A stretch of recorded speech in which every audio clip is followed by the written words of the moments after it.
नमस्कार, प्रणाम, जय सद्गुरुदेव। आज का संदेश दीपावली के शुभ अवसर पर कि ये दीपावली हमारे भीतर ज्ञान का प्रकाश फैले, हम विजय हासिल करें। किस पर? अपने मन पर। ये जो मन है हमारा आपका, ये माया का ही स्वरूप है। इसी में सारी माया समाहित है। इस मन को जीते बिना हम सुख चैन आनंद से नहीं रह पाएंगे। अमन चैन की जिंदगी कहते हैं ना, अमन। मन लगाकर पढ़ो। ये मन जब हमारे बस में होगा तभी तो लगेगा जैसा हम चाहेंगे। तो इसी मन को अपने वश में करना है। इसके लिए क्या क्या संयम बरतनी है हमें?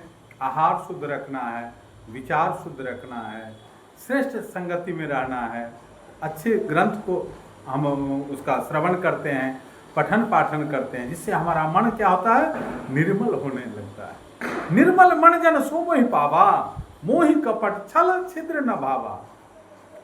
कहते हैं कि माया जाल अपार बझे तामे संसारा, सुर नर मुनि गण यक्ष नाग किन्नर भवधारा। ये माया जो है बहुत पावरफुल है। माया प्रभु की ही शक्ति है, और हम सब प्रभु के जब दास बन जाएंगे तो ये माया कभी बाधक नहीं होगी, हमारा आपका सहयोग करेगी, हमारे पीछे मैंने एकदम बिल्कुल इंतजार में रहेगी।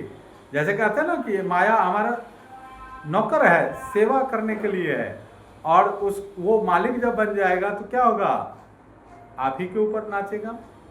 तो ऐसे ही कि जड़ माया तुझे ठगी, स्वरवेद की वाणी है, तुम चेतन ठग जाए, यह कैसा अज्ञान है सद्गुरु शरण उपाय। ये जड़ माया होते हुए भी हम आप पर शासन करती है, कैसी विडंबना है। इसका निदान कहाँ से होगा?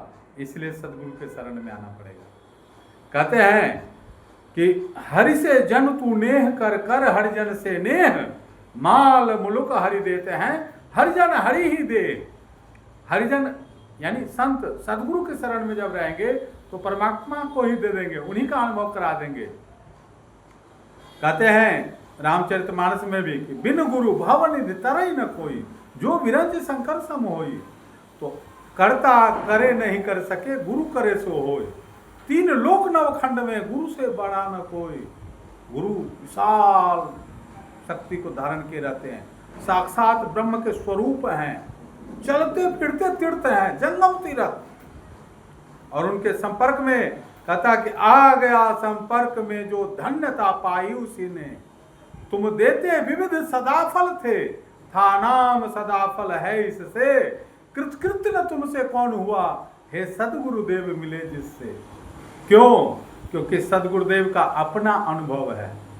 सदगुरुदेव ने क्या कहा कि निज अनुभव वर्णन करूं, दिया ज्ञान प्रभु सोय, तेरा है तुझ में रहे करत समर्पण सोय। वो सारा ज्ञान विज्ञान प्राप्त करने के बाद भी, अनुभव में उतारने के बाद भी प्रभु के प्रति कैसी कृतज्ञता कर रहे हैं? एक मर्यादा में कि हे प्रभु आपका दिया हुआ है। प्रभु कभी नहीं कहते सदगुरुदेव कि मैं प्रभु हूं, मुझे ही पूजो। वो कहते हैं कि सदगुरु ब्रह्म स्वरूप है, नर स्वरूप के माही, पारस दे जग जीव को कंचन रूप बनाई। हमारा आपका जो अंदर का जो कलमस है, जो मन में कूड़ा कबाड़ा कई जन्मों के कुवृत्ति हैं, संस्कार बुरे गिरे हुए हैं, वो सदगुरु उसको हटाने के लिए आए हैं, आपको हमको शुद्ध करने के लिए आए हैं, निर्मल बनाने के लिए आए हैं, स्वयं का बोध कराने के लिए आए हैं। तो सदगुरु कभी कहते हैं कि ईश्वर है मिलाऊंगा, वो कभी नहीं कहते कि मैं ईश्वर हूं, मुझे पूजो। कहे कि तुम उस गुरु के शरण में चले जाओ, तुम्हें जो माया को कैच करा दे, माया की चाल को लखा दे। आज सदगुरुओं की भी बाढ़ आई हुई है। लोग देह के गुरु को ही गुरु सदगुरु मान रहे हैं, कोई अपने नाम के आगे ही सदगुरु लिख रहे हैं। सदगुरु क्या सत्ता है ये कौन बताएगा? सदगुरु ही सदगुरु बनाते हैं। किसको इसका अनुभव है? सदगुरु क्यों आते हैं? सदगुरु का क्या अर्थ है? कहे साहब कि देहिन का गुरु सबहिन किन्ना, सदगुरु रूप काहू नहीं चिन्ना, जाको सदगुरु की पड़ती थी, निर्भय हो इस भव जल जीती। इस संसार सागर से मुक्त कराने वाला कोई है तो सदगुरु है। तो हम सब उनके शरण में रहें, चरणों में नतमस्तक रहें, वंदन करें, उन्हीं को प्रसन्न करें।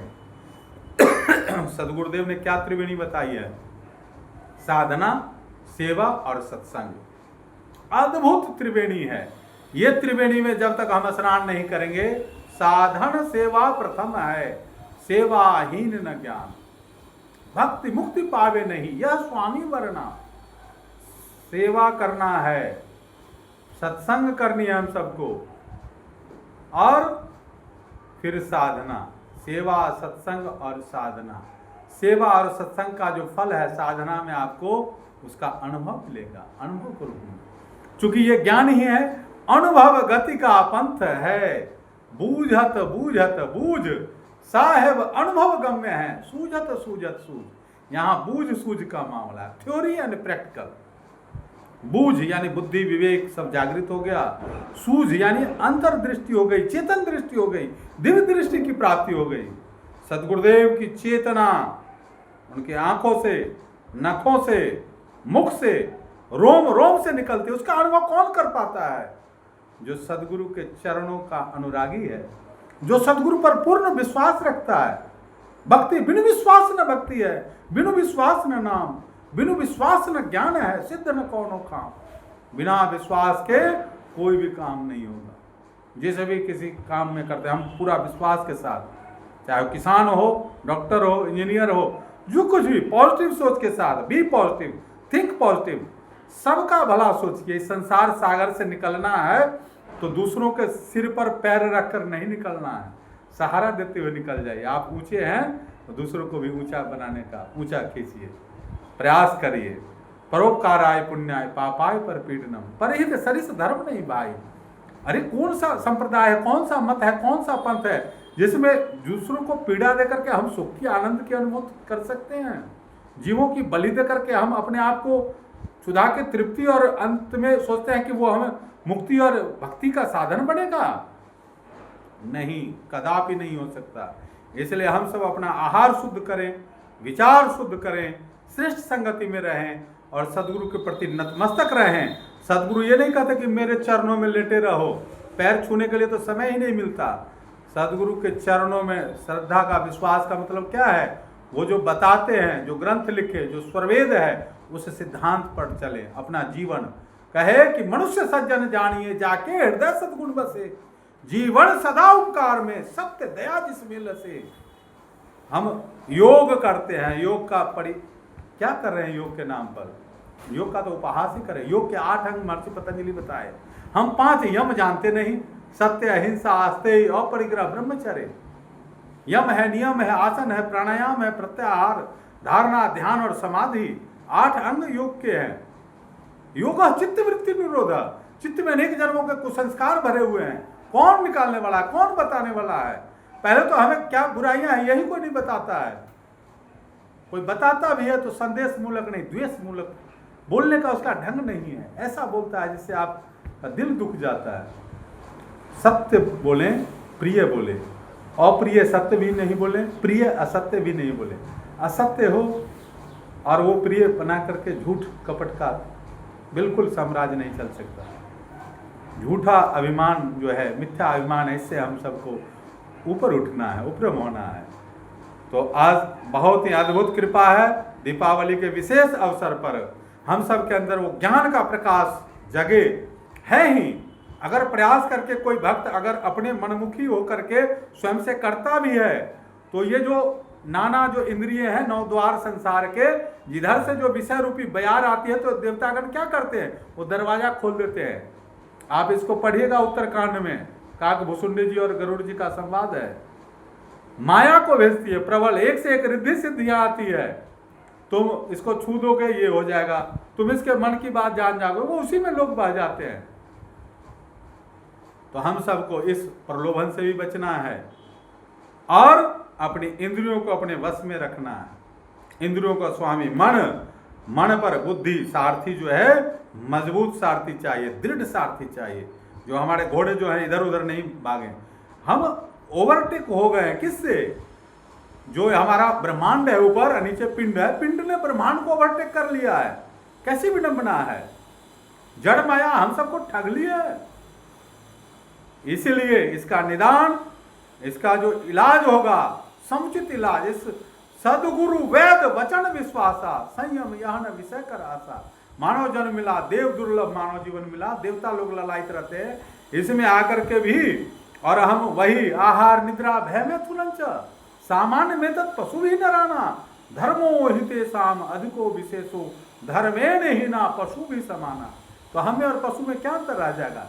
इसलिए अपने आप को समझें, अपनी शक्तियों को जानें, भीतर आपके आत्मा में सूक्ष्म रूप से परमात्मा ही विराजमान है। ऐसी कृपा सदगुरुदेव कर रहे हैं। और आज मैं भी बिल्कुल जो ये संदेश है ये जन जन तक पहुँचे, इसलिए मैं आप सबके सामने अपनी वाणी रखा हूँ। किसी को अगर कोई आहत हुआ होगा तो उसके लिए क्षमा प्रार्थी हूँ। सत्य तो कड़वा होता ही है, लेकिन सत्य को जो सह लेता है, जो उस पर चल देता है, उसका जीवन धन्य हो जाता है। प्रेम से बोलिए सदगुरुदेव भगवान की जय। जय सदगुरुदेव, जय सदगुरुदेव, जय सदगुरुदेव।